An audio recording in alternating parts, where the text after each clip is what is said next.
happy to have as our next speaker David Cox from Harvard. Predictive coding model.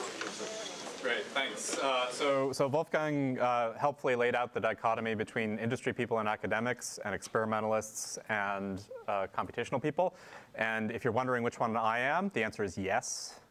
I'm going to mostly describe work that happened in my lab at Harvard and work by Bill Lauder, who's actually out in industry doing a startup because that's what everyone does these days. But I recently also took a gig as the director of a new MIT-IBM collaboration, a $250 million AI institute. So if you're interested in that, come and find me. And then I'm going to tell you about some deep learning work we've done, but then I'm also going to tell you at the end, if I have time, about some experimental work that it's inspired in my lab, just to kind of reinforce this idea that there's sort of a loop that we can be driving between models and experiments. So we all know that deep learning has kind of a maybe kind of connection to biology. So we have units, and they have synapses and connections between them. Okay, that's part of it. That's where the artificial neural network part comes from. And then they're deep. And we know that perceptual hierarchies, for instance, in the primate are sort of deep hierarchical systems, and deep CNNs sort of capture that. But really, when you get right down to it, that's been most of the interplay between these two.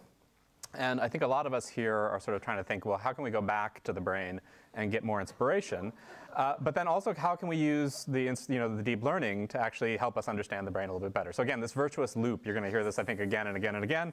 And that's where we're coming from. So it turns out that deep learning, so I'm interested in perception, so a different part of the stack than the previous two talks. I'm interested in how we perceive objects and make sense of this sort of terrible, complicated flow of information coming in through our senses. And it turns out that by accident, deep learning systems, convolutional neural networks, turned out to be the best model for doing this. So people have built all kinds of computational models of how visual processing worked in the ventral visual pathway in primates. But it turns out that when you just started training deep nets, you just took the internal representations, compare them to actual neuronal population responses, and that's the best model. So here, this is a paper from my former PhD advisor, Jim DiCarlo's lab. And basically what you see is those are sort of model fit quality for different kinds of models that came before, including some of my own. And then basically, once we have deep nets, those explain the data, fit the data way better than anything else. And this has been going on. And basically, the bottom line is the better the models get on ImageNet, the better the fit seems to be between what the representational space looks like in the deep net and what the representational space seems to look like in the population. So this led to this idea that, well, maybe vision's just tapped out, and this is a solved problem, and maybe we don't need to worry about this anymore. The answer is deep nets. But there's a problem, because all the work we've done so far is all looking at static representations. And really, our visual systems are built for dynamic situations. And it's even worse than that, because even if you show a static stimulus, neuronal populations will not produce static outputs. And this is one of the first things you notice when you're a graduate student sticking electrodes into the brain of the monkey, which I did for 5 years. If you show a static picture of a monkey face, you get these sort of transient responses. And in fact, the only way to drive a sustained response in an IT neuron at the end of the ventral visual pathway is to show a dynamic stimulus. So this is very much at odds with how CNNs work, because they have no intrinsic notion of time. You put in an input, you get an output, it's a static thing. So something is clearly going on here. And there's all kinds of interesting, rich dynamics here, where sometimes it's sustained, sometimes it's not, sometimes it looks like it might be oscillating. So we don't really have a good picture yet of what that's all about. And to that, that part, which seems really salient, isn't actually captured by simple CNNs.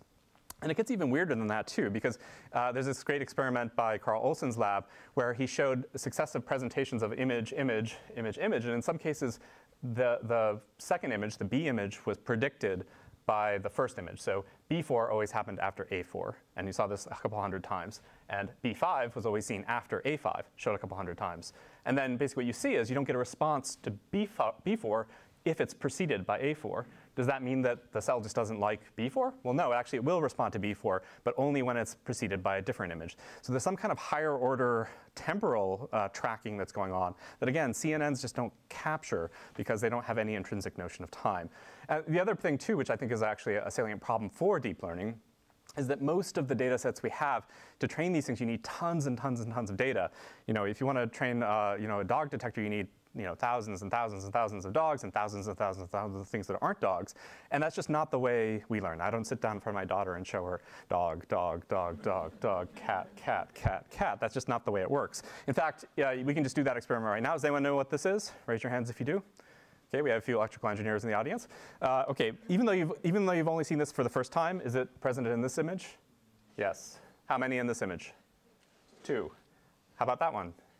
Yeah, but it's a little weird, right? So even though you only saw one example, you were immediately able to determine what was there. You were immediately an expert on this kind of object, and that's called one-shot learning. And you know, just if you need more evidence that deep nets don't quite work yet, can anyone say what this is? Marcel Duchamp. It's actually Merritt Oppenheim. It's called Luncheon and Fur, but everyone agrees it's a cup, a saucer, and a spoon. State-of-the-art deep net says it's a teddy bear. And then it gets worse than that. Even when things are very clearly the right object. So this is the state-of-the-art RCNN detection. Correctly detects this as a bird, but you just put a few objects in that don't belong, and it starts, you know, calls this a cat. Says that's a, you know, gets this as a television, but starts calling that a cat. So there's something about there's something brittle and adversarial examples. We could go on and on and on about ways in which deep nets really aren't quite solving the problem yet. And you know, I and other people think that unsupervised learning is an important piece of this. So how can we, without labels, gather up a lot of structure about the world and build representations that are really good, and then that can feed into things like reinforcement learning and all that kind of stuff. So this is just a different part of the stack. I think we all agree on there's multiple kinds of learning happening here. But the kind that I'm really interested in and have been for a long time is this idea of temporal learning. Because if you just look at the environment and let it play out, the environment is almost always showing you its structure. So you look at a person doing a tennis serve, you can see how they're articulated, you can see how they're put together, you can see how the shadows move around on an object. That's just all played out in time. You don't need supervision, you can just observe and learn a lot about the world. So that's what we're interested in doing. And you know, brains from the neuroscience literature seem to be exquisitely tuned for these kinds of temporal statistics. So this is one of my favorite studies in psychophysics, where basically they took faces and then they rotated them and then had subjects just passively watch these. But as a little trick, sometimes they would morph the face as it moved.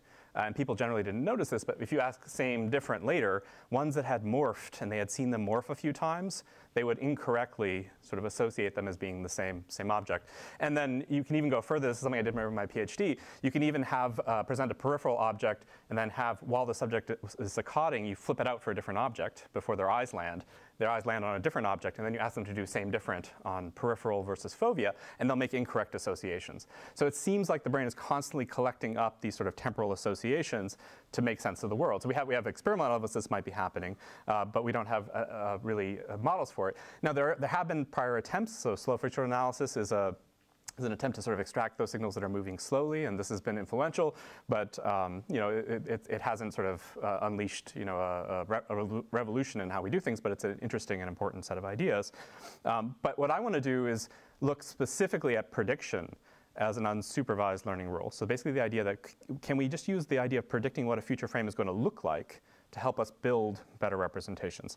And I'm going to make the argument that brains are particularly adept at prediction. I'm going to use this person. Who's this person?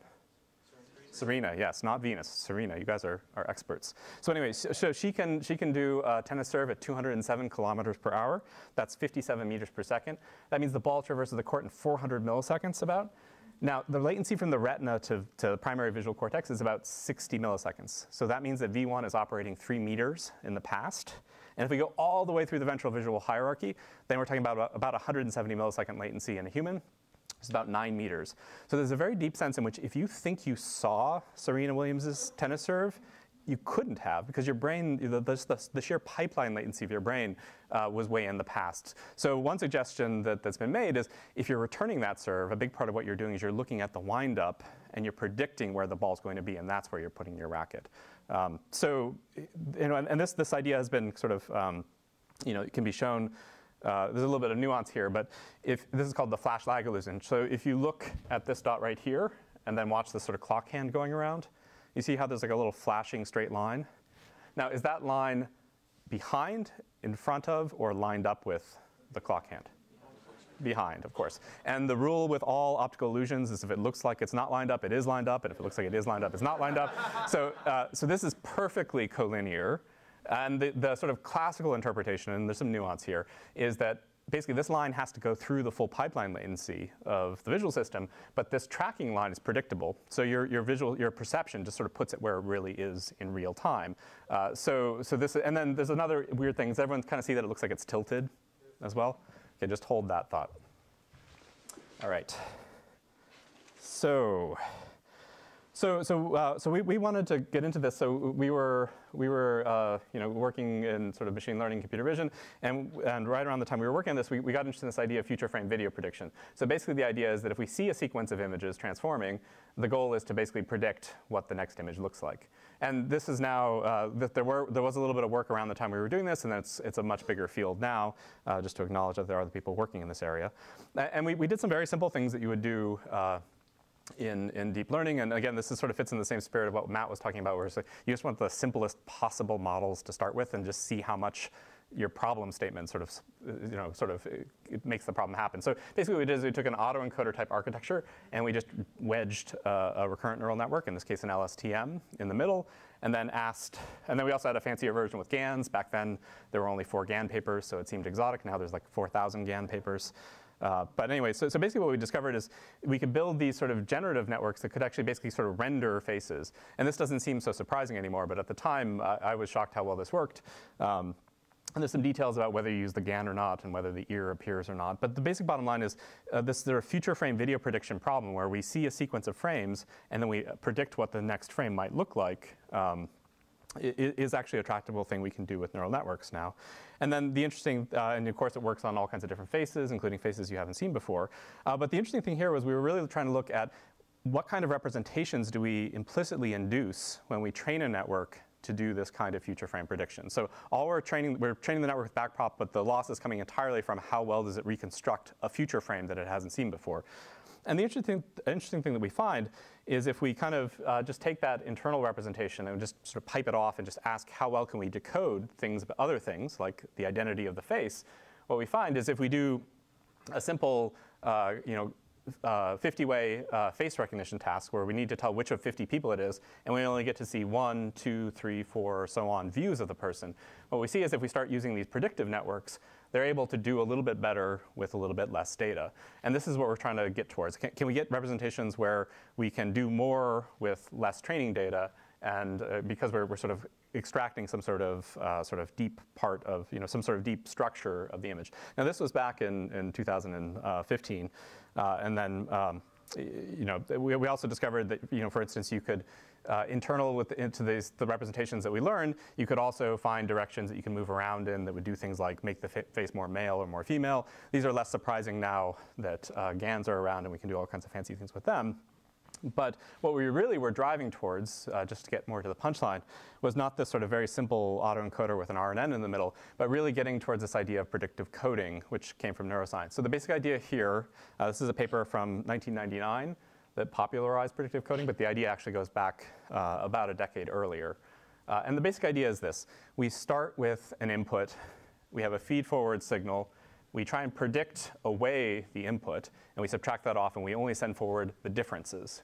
Now, the original idea here was an efficient coding idea. Like, let's try and reduce the number of spikes we have to send, because if we subtract away the things we already know, then all we need to send forward is the difference from that.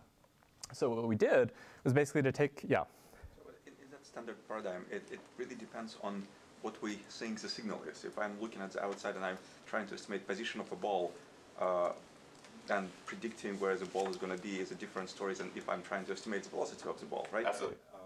And then in how many examples do we actually know what it is that we're trying to predict? I mean, really, for sure, right? That this is only doing that thing, right? Yeah. That's a great meta question, and I think we can discuss that. Like, what are we estimating? In this case, for the purposes of this, we just took the simplest path. I mean, again, this is sort of the modus operandi is take the simplest possible thing and then see where you get with it. So here we're actually going to generate whole frames. So we actually want to confabulate and sort of imagine what the future frame is going to look like. So you could imagine in that flash lag illusion example, your percept in that case is actually an imagined thing. It's like what you're perceiving at a given moment is a fabricated future state. So we're going to just take it at the pixel level. But I agree. If you were interested in different things, you might use different sort of targets for your prediction. But what we did basically was to take the sort of classic idea of predictive coding and instantiate it in the simplest possible way we could with deep networks. So basically what we do is inputs come in here. We have a running prediction of what the input should look like, and then we subtract them off to get an error map, and then we send that forward to the next layer. and then we have a recurrent layer at each stage of the hierarchy that's trying to build up this prediction, and it can get feedback just the same as in the brain, and it can also get local recurrence. And then you basically just subtract off, and there's different ways you can do the subtraction, doesn't much matter, and then you get these errors, and you only send the errors forward through the network. So one nice thing about this is at time 1, this is a CNN, because nothing's come through. So to the extent that CNNs are a good model for the ventral visual pathway, this is the CNN on the first time step. And then the other thing that's nice about it is it's also a classic generative model. So if we put something in on the top, it'll render down into an actual predicted image here. So we can see what the network is seeing or perceiving at any given moment. And we started off by calling these predictive coding networks, and then we maybe deep prediction, no, that's not a good name. Predideep, no. BillNet, no. Can't believe it's not AlexNet. We ended up with PredNet because they're rules. They're rules to how you do this, and you have to get them right. So we're calling these PredNets for better or for worse. And what we found is that these networks that had the recurrence at every layer were able to, our previous ones were only able to get sort of 1 degree of freedom in a rotating object. Now we could actually get as many degrees of freedom basically as we wanted in these synthetic objects. So here are examples. And basically the gist for all of these that I'm going to show is this is the actual sequence of incoming images. And then what's below it is the time-shifted prediction. So you can compare the prediction to what actually came. And you can see on the first frame, you get these weird potato things because it doesn't know which way it's going to go. But then once it knows which way it's going to go, it locks on, and then you start getting pretty good predictions. And it can do this with faces it hasn't seen before and all that kind of stuff. But again, the reason we're doing this is not for future frame prediction per se, but to see if we can actually learn good representations. Because the idea is, in order to predict what's coming next, you have to implicitly know lots of things about the structure of the object, how light works, how shadows work, all that kind of stuff. And what we find is basically if we try and build decoders, again, in the same sort of spirit as that face recognition task where we just sort of peel off the representation and just do linear decoding, we discover that we can decode lots of different parameters of the image, like how fast it's moving, what the starting angle is. We can also look at things about principal components of the identity. So it sort of fits with this idea, again, that by virtue of learning good predictions, you learn good representations that are useful for lots of things, which is kind of what you need to have in an unsupervised or a semi-supervised learning sort of setting. We also did a face recognition version of this again, and what we found is that these PredNets, at least at the time, were performing on par or better than the best semi-supervised learning algorithms that were available, called ladder networks. So you might wonder what happens if we put in things that aren't faces. What does it do? It actually does something pretty reasonable. So this is a network that was trained on faces, and we put in this image of a top, and something came out pretty okay. It doesn't always turn out okay. Here's like a little toy car, and you can see it's desperately trying to turn it into some kind of face. It's like this munch scream kind of trying to happen there. But the bottom line is if you train it on complicated things and enough variety, you can get networks that can do pretty good predictions on just about anything you want to do. And of course, just about anything you want to do is cars, right? Autonomous cars, like at least in this year, we did this work. That's the thing you want to be doing prediction on because that's where all the money is. So we took my student Bill, without any prompting, took some car-mounted camera data sets. We trained it on the Kitty data set, which is in Germany. And then what I'm showing you here is the test set, which is the Caltech pedestrian data set. And then this is what the predictions look like. So they're not perfect. They're a little bit blurry. If we put a GAN on it, we can make it less blurry, sure. But we're really just focusing on sort of learning what kind of representations we can pull out of this. And there's a couple interesting things here. One is it seems to implicitly know a lot about perspective and flow. It knows that things need to expand outwards. It knows that things that are far away need to change less. It also knows to infill road here. If we look at other examples as well, you can see things like it knows a little bit about occlusion. So this car is going to occlude this golf cart. It knows that one should go in front. It knows, it knows all kinds of things about, implicitly about the flow of content in the image. And again, what we're trying to do here is it's interesting to do it to look at future frame prediction. And we can also do farther out future frame predictions as well. If we can go out as much as 5 frames, it gets blurrier, but it's still okay. But again, the goal here is to say, well, by virtue of learning how to predict as sort of a surrogate loss, can we learn how to decode other things that might be useful?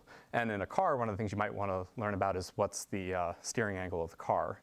And what we find, again, in the same way, we can take the representation, peel that off, put it into a linear decoder, and we can discover that without any prior training on these steering angles, this can actually outperform a system that was purpose-built to decode steering angles. So this is from Comma. This is a startup that's doing autonomous cars. They had a reference CNN on their data set. And then basically the PredNet, just by learning how to predict the future, also implicitly learned what the steering angle of the car was, because that was kind of what you need to do the task. Yeah? So this improved representation seems to come from not just the recurrency, but also the fact that you're training it on continuously sampled images. Yep. How much of the improved representation is due to the prediction as opposed to merely the sequence of training images? Right, so we have, so we've done predictive versions, and we've also done sort of just a autoencoder style. And the prediction outperforms. The details of that are all in the paper. Okay. But how significant is, how much of a better representation do you gain by adding the predictive component? As opposed to just having... Just having the training data that is densely sampled from whatever image or sequence of images you have. You mean specifically for this steering angle version? So the way the comma one works is it takes in frames and it puts them to a CNN. And so it has the temporal component, but it doesn't have any notion of prediction. It wasn't sort of trained to do prediction. And what we see here is these were the comma reference CNNs, so how well they performed. And then this is with different numbers of input frames to the decoder. And you can see it can do quite well with relatively little data. So it seems to be a useful thing. But again, what we're trying to do is trying to drive towards how might this be a principle that the brain could use to organize itself. Yeah. When you're doing rollouts, what do you use for the error signals since there's no actual data? When we're doing rollouts, what do you mean? Oh, into the future. So there you need, basically what we do is we re-inject recursively the predictions, and then we fine-tune that. So basically, if you take the prediction, put it in again, get the next prediction, put it in again, put the next prediction in, you can get, it starts to get blurrier and blurrier over time, but that's basically what we're doing. It's the prediction right now about the next frame. Does it matter if you do, say, next 5 frames? Yeah, so I very briefly showed we can do 5 frames ahead. The predictions just get murkier. It makes a little bit of a difference. It gets murkier because you don't know which way the car is going to go. I mean, what we should be doing and what we are doing now is probabilistically. We should actually be putting out a probability distribution of all the possible outcomes, and that's hard, but that's what we're doing. And there's a lot of interesting sort of wrinkles in that. But even just with the straight up, let's just come up with a mean outcome. Because there's a problem that if you don't know if it's going to go left or right, then you don't want to split the difference and get blurry. What you'd really like to do is have a system that produces samples that are sort of the correct distribution of actual outputs you could have. And again, that's something we're working on. Something the brain probably does too. Of course, then we want to actually, since this is a neuroscience talk, we want to go back and look at, like, well, does this do something that explains something in neuroscience that we didn't understand before? Well, here's something that everything does. So it turns out you get gabors, everything, every neural network you train on anything, no matter what you do, it's like a rule that you'll get gabors out and orientation tuning. But more interesting than that is this notion that I sort of flagged earlier, which is if you put in a static input, the brain doesn't give you a static output, it gives you a dynamic output. So there's usually a delay, there's a burst of activity, and then you have this sort of activity that falls off. And sometimes you also get off responses. So when the stimulus goes away, you get a fresh response. And it's probably not a great surprise, but PredNets do this as well. And it's not hard to see why. So this is the average of units in the error representation of the PredNet. It's not hard to figure out why it's doing this. Basically what happens is, on that first hit, it can't predict anything when the image first flashes on.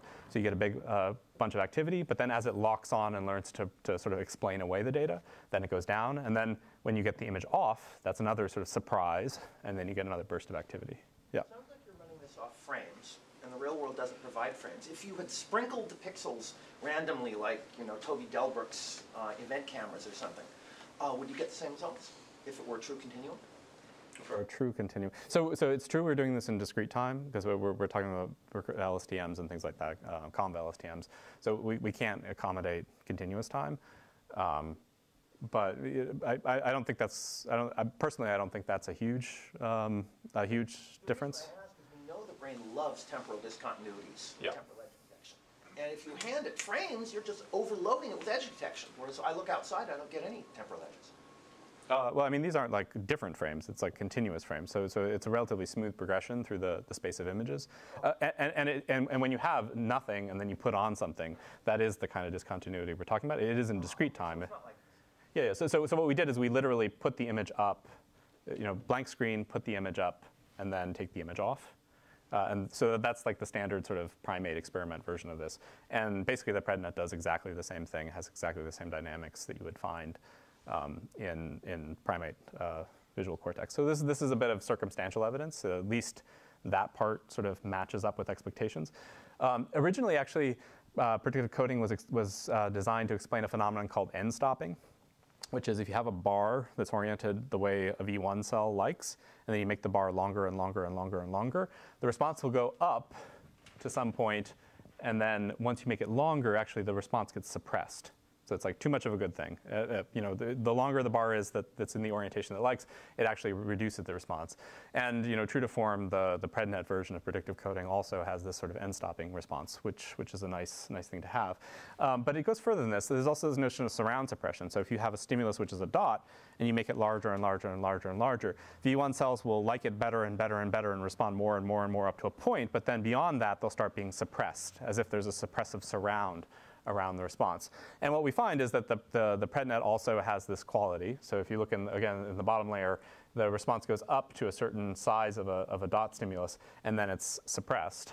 But interestingly, Rick Bourne's lab at Harvard back in 2013 found that if you cool downstream visual areas, so if you cool V2 and then record in V1, so inactivate feedback connections, you actually would find that these surround suppression effects were themselves suppressed. They go away if you take away the top-down feedback. And this is a way easier experiment to do in a network, because you can just turn off the feedback connections and see what happens.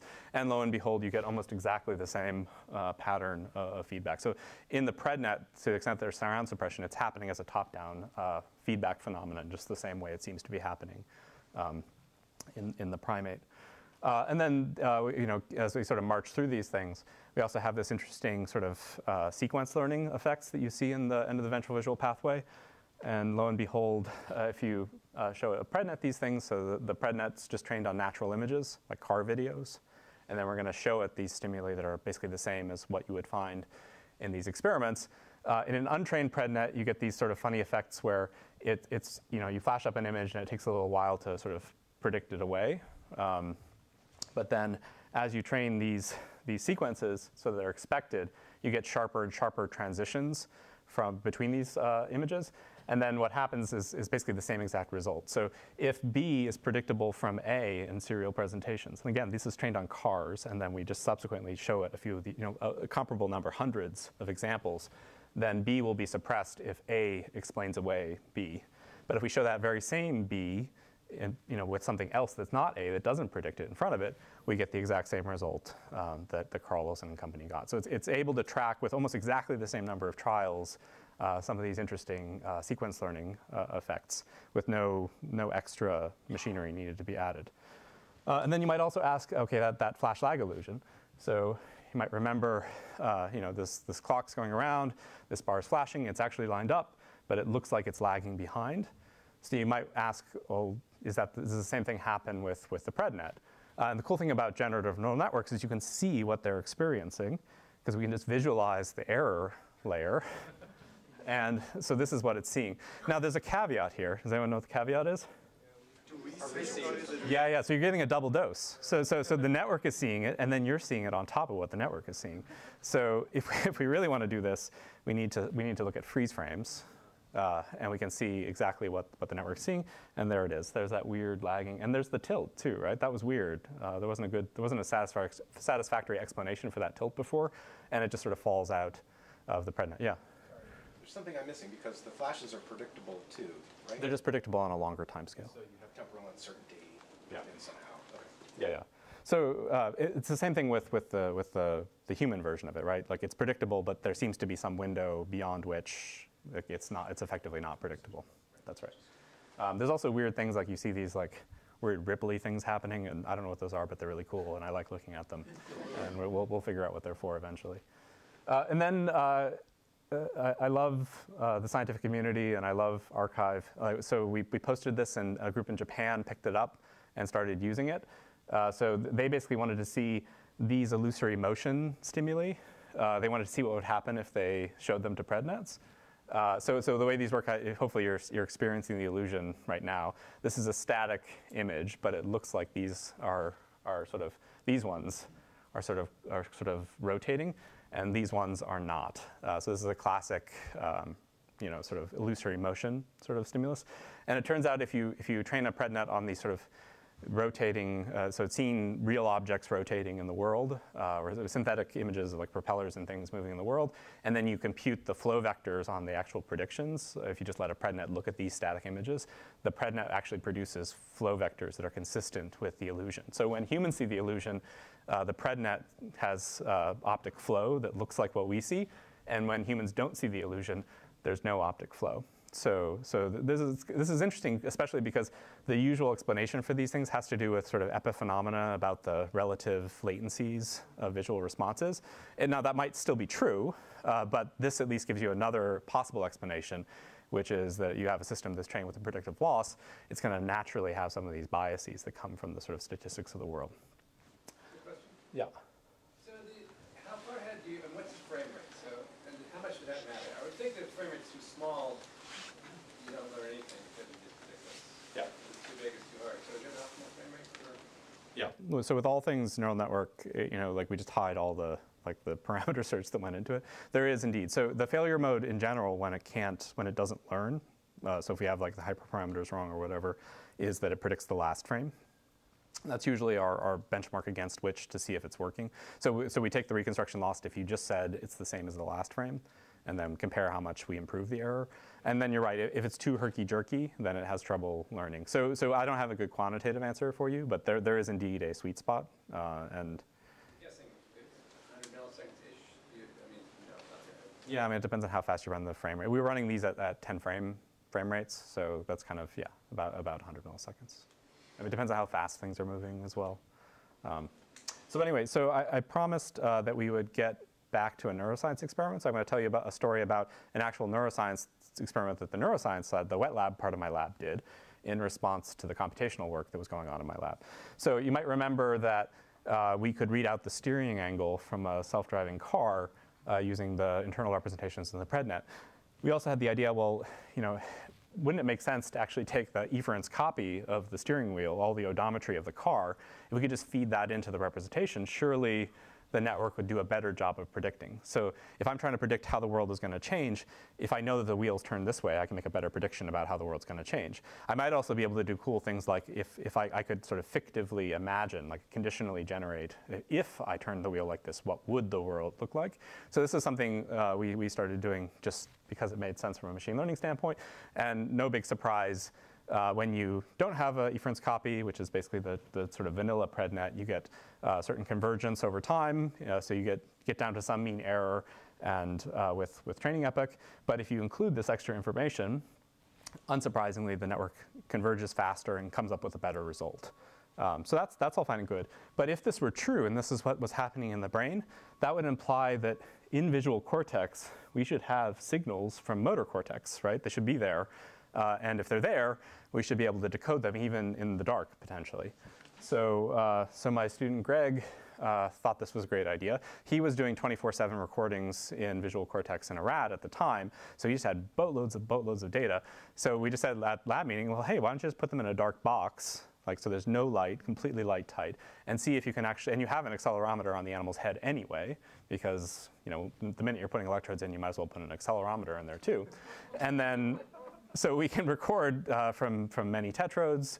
So we have 16 tetrodes, 64 electrodes, and we can record local field potentials. And then we also have these accelerometer signals. So there's a hypothesis that comes from the computational work that says, well, we should be able to decode these efference copy signals in potentially even in V1. And it turns out that that is exactly what we can do. So these blue bars are in complete darkness in visual cortex. So there's no visual stimulus. They're not getting any visual optic flow. But we can decode a little bit of sort of 6 degrees of freedom information about which way the animal's nose is pointing. And then interestingly, if you inject mucimol into area M2, which is the putative place where these motor signals, efference copies would be coming from, this is all still new. So don't get futzed if this ends up not holding up, because we still need to get more animals. At least in the first animal we did, we can actually abolish that signal. So if we take away motor cortex signals, we actually can't any longer decode the position of the animal's head in 3 space. So this is a case where we actually built a model that was useful in its own right. It helped explain some things about neuroscience more or less along the way without having to fit anything. And then by looking at it, we could make predictions, which then led to experiments that we could do to maybe learn something new about how the brain is organized. Yeah. So are you proposing, or could you distinguish whether this projection from M2 to V1 was creating kind of a positive image of what was supposed to be happening visually in the animal at that moment, or a negative image which is supposed to be canceling what was supposed to be coming in more in the spirit of this predictive coding? So one is kind of imagery, positive imagery. The other one would be, corollary discharge to inhibit the neurons that should be activated now. Which is it? We can't tell. And in electrophysiology, we just have some tetrodes recording from some places, and we're not exactly sure where. We can't reconstruct the image to fully disambiguate that. We also have two-photon imaging going on in my lab. So there is an idea that we could go and be getting hundreds of cells that are thousands of cells at a time, and have a prayer of actually doing those decoding experiments, and that's work that we have that's ongoing. But right now we're just at the stage where we're saying, can we decode any information? And the answer seems to be yes. And then I agree. There's a lot of questions that come downstream of that, like what predictive coding implies certain kinds of correlational structures that we can start to look at. We also have the ability to image synapses in the two-photon, image the synapses separately from the cell body. So we can actually look at feedback synapses specifically and ask how the information that they contain is different than the cell bodies in layer 2, 3.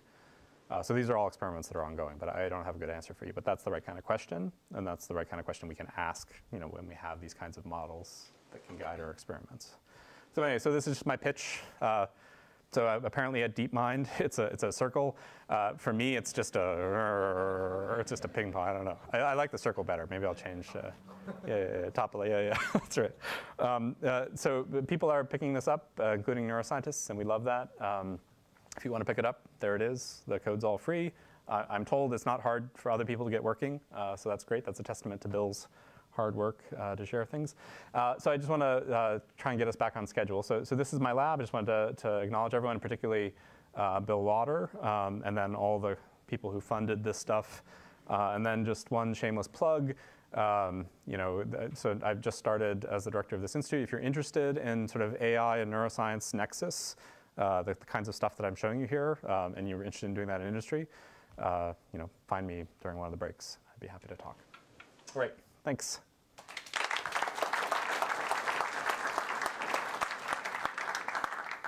Sophie? Sorry, Sophie.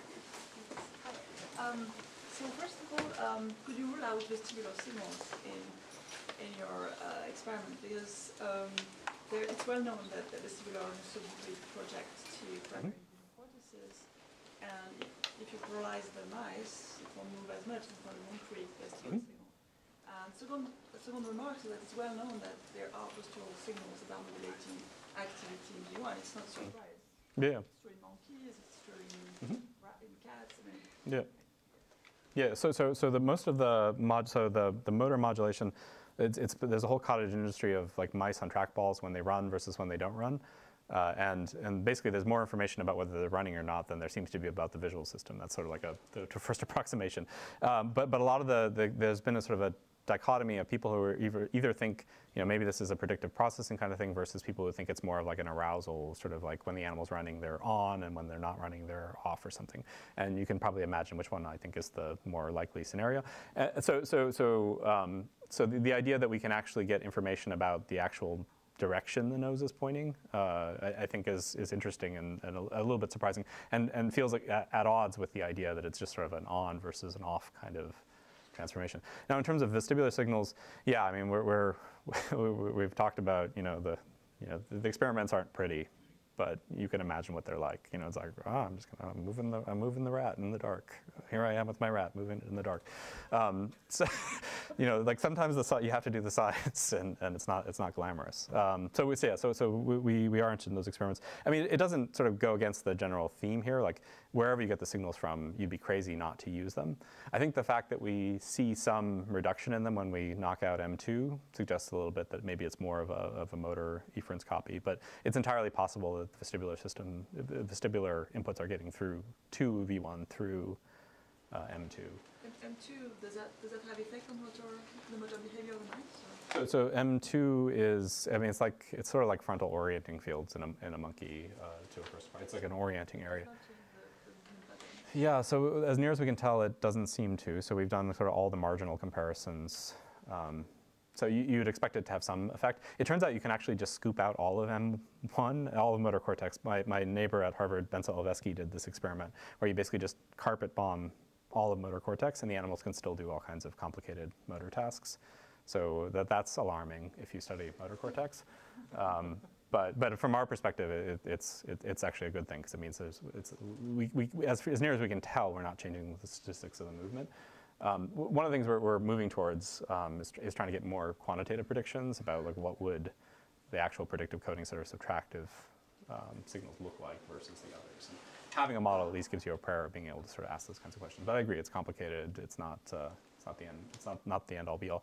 And also in monkey and primate IT, there was some beautiful studies that were kind of lesser known where they showed that in complete darkness there were saccadic eye movement signals present, so you could decode when saccades happened. So these ideas aren't new. It's just they're sort of driving us in new directions. Yes, I just wanted some clarification. So when you're doing the decoding, for example, when you're predicting the steering wheel or when you're predicting the illusion stuff, then you're decoding from the output layer, I guess, like where you see the internal representation. But when you're comparing that to the neural signal, which actually reflects the error signals, for example, if you're showing if you're comparing that to the end-stopping signals or the transient dynamics to the unexpected frame, then you are showing the error signal, right? Am I correct? Yeah, it turns out if you look at them, they almost all look the same, which is disheartening for people who want to disambiguate different populations. I mean, at least when you marginalize them this way, the E neurons look like pop and then off response, but so do the activation neurons, and so do the recurrent neurons. There are recurrent neurons that are sort of sitting there, and like in Matt's talk, like they're ones that are doing the things you know they have to be doing, but there are ones in the recurrent layer that also have the sort of transient dynamics in them as well. So the long story is, like, if you were sticking electrodes into a monkey brain like I did for 5 years, you wouldn't know which ones of these you were getting, and they all look surprisingly similar. But if you want to decode and then reconstruct the stimulus, then you have to decode from the A, not from the E, right? I mean, so in the cases where we're doing decoding, we're actually decoding from the R's. But I mean, you can decode lots of things from lots of places. The R's, we thought the R's made a lot of sense because they're the ones who should be holding information about context and representation. But I mean, there's obviously a lot going on. As you get further along, though, this is a CNN in the static case on the first time step, because you basically, there's nothing to cancel out. This is all zeros, so you just go up through like a CNN. So you would expect there to be sort of different levels of representation of higher level and lower level features. So anyway, long story short, it's complicated. The simple fact of training it in this predictive mode is going to affect all of these weights. So it's going to induce representations even in these A's. So the bottom line is, like, you can pretty much decode from anywhere. This is bad news for neuroscience, right? You can decode from anywhere, and all of them qualitatively look very similar in their dynamics. Yeah. So I'm thinking about the relationship between what you're doing here and the stuff that I've been working on, but honestly, really, the ideas that were put forth by Hawkwright originally about supervised learning. And that work would suggest that this system should be able to do something even richer, which is to do something like visual system identification. So in the phenomena that you've talked about, you look at the first frame and you can make predictions about what's going to happen because you live in this world. But there are situations where I can't predict this. Observing the dynamics helps me predict the dynamics. So if let me say, I see a dog and I notice that it's limping. Yeah. It's seeing the limping that lets me predict what it's going to do. Or someone with a fused joint or something. A recurrent net should be able to do that kind of system identification on the fly. Yep. Are there any experimental phenomena that you know that are like that, or? I don't know, but I agree, and I think we're all kind of using the same rocket fuel, right? It's like LSTMs can do a lot, and these are sort of two separate instantiations of like recurrent nets can actually do a lot. Yeah, exactly. And there is this, like even after you've fixed things and it's running, it has state that it's accumulating. So it can do, I think, system identification. So I mean, this doesn't fit exactly into your what you're talking about. But we also had it doing things like predicting balls bouncing around and things like that. And and it works. Like the balls bounce off the walls. I'll let you move on to the next question. But I'm talking about predictions that can only be made by observing the dynamics. Like Agreed. Yeah. I see a drunk driver weaving, then I'll. Yeah. And if we had these have electrostatic repulsion or something, you could imagine them learning dynamically. Like, well, this is the new rules. So yeah, and this is the kind of setting I would probably prefer to do it in rather than the other one because you can't control the natural world as easily.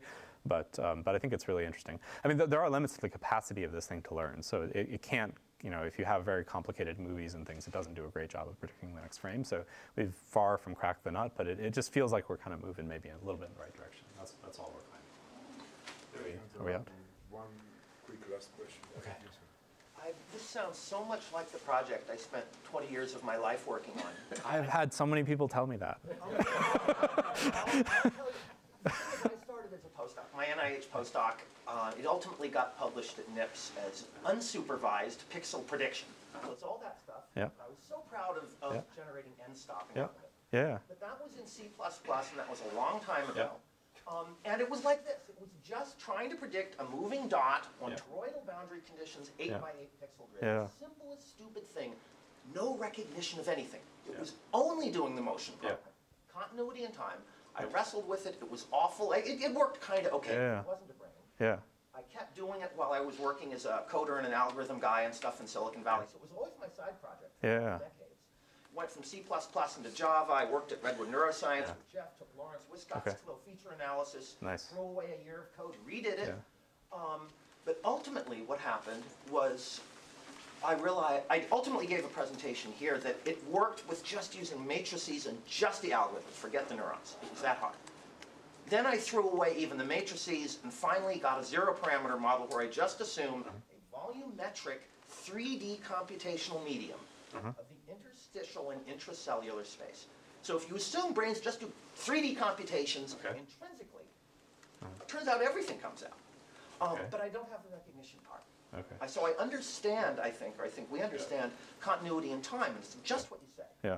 But trying to build it on top of deep learning, which was built around essentially n-dimensional hyperspace learning, when all we have to do is 3D continuous learning, it's sort of overkill. I guess it would be easier if you threw away the deep learning stuff and started from scratch. No, it's not easier if you throw away the deep. This is the Sofke and Fitz paper. Is that the one? The Sofke only. I think we cited you. But I think the tools. I mean, the thing that's nice about deep learning, and maybe others have this sort of intuition about it. It's sort of nice just to be able to say, here's our I'm not saying like presto magico deep learning. What I'm saying, I think we've gotten to the stage where, but that's all abstraction now. What we can say is, if we just optimize future frame prediction, what else obtains? And I think that's the right framing for using deep learning to sort of, it's not that we're doing neurons or that they are neurons. This has backprop, clearly, there's gonna be a couple suggestions on how we could do it better. It's more like, if you just optimize this one thing, and deep learning lets you very effectively optimize that one thing, this is what comes out of it, right? So that's kind of the mode we're thinking about it.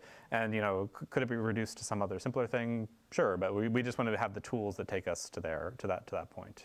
And I think we're out of time, unfortunately. One more question. One more question. All right. Okay. I'm trying to understand. Predictive coding creates a kind of the idea that creates anxiety in my head, because you have these two competing ideas. One is that the neurons represent something. They represent this or that feature of an object, and this is the kind of work you did in your thesis, and your advisor certainly believed this and talked about what this neuron or that neuron represents.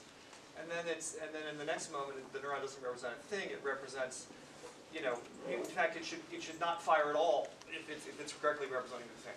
And so I'm trying to picture how the same neuron can be both representing something and then not representing something.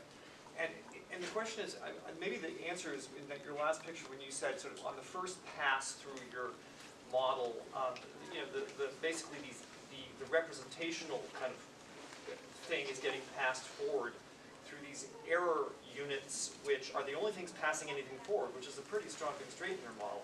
And so, but then later those same units must be passing forward something that means something different, which is, you know, the non-predicted part only.